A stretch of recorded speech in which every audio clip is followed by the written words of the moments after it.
Majority Leader of the United States Senate.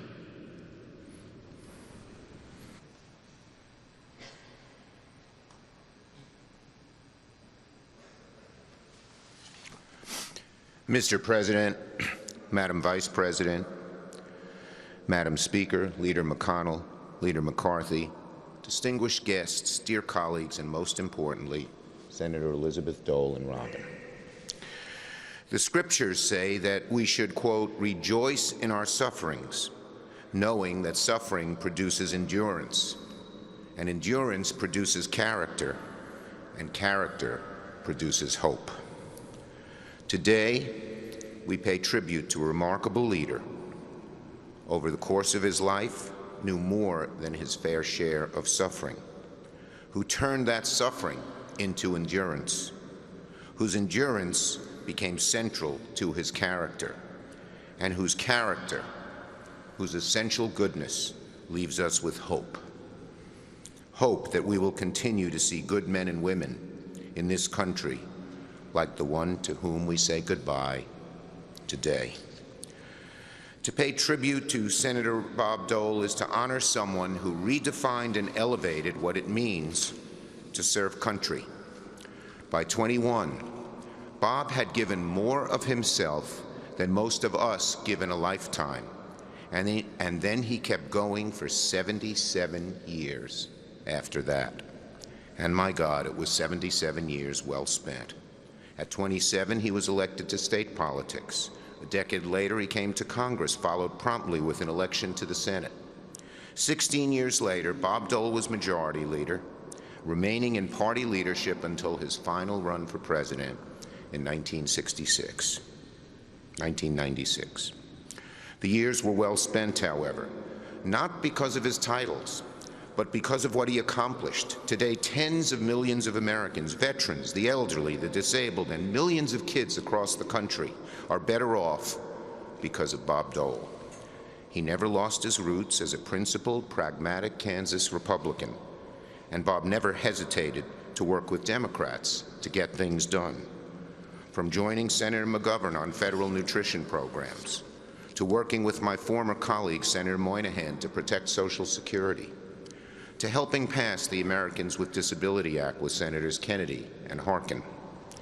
Bob Dole was a champion of those whose lives were marred by struggle, who came not from citadels of privilege, but from humble origins like his own.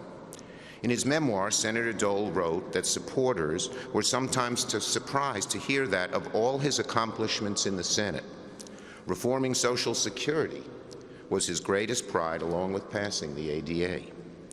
I'm sure that surprises a few of us here today, but I doubt those who knew the Bob Dole of Russell, Kansas, the man whose family lived for years in their own basement so they could rent out their house, who as county attorney had to approve his grandfather's welfare checks each month, whose recovery from war was made possible only after his hometown pooled money to pay for surgery.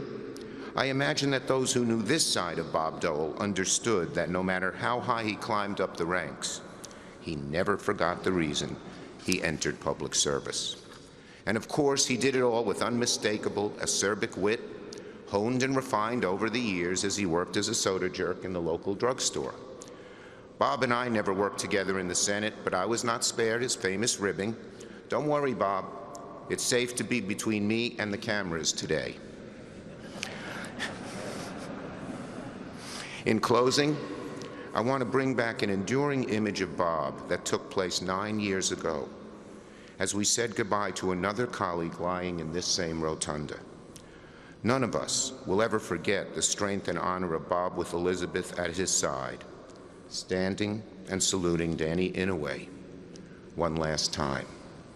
Bob used to tell the story of him and Danny recovering from war wounds at Percy Jones Army Hospital in Battle Creek, Michigan.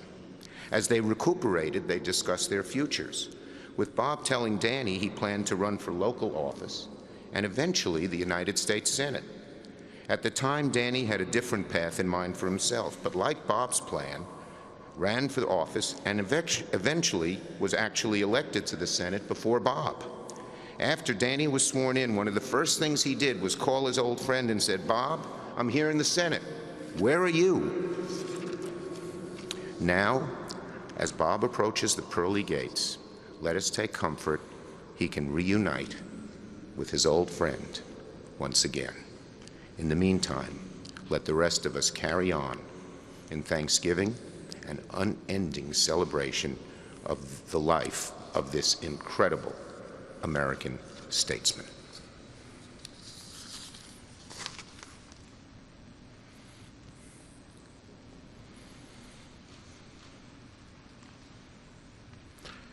Ladies and gentlemen, the Honorable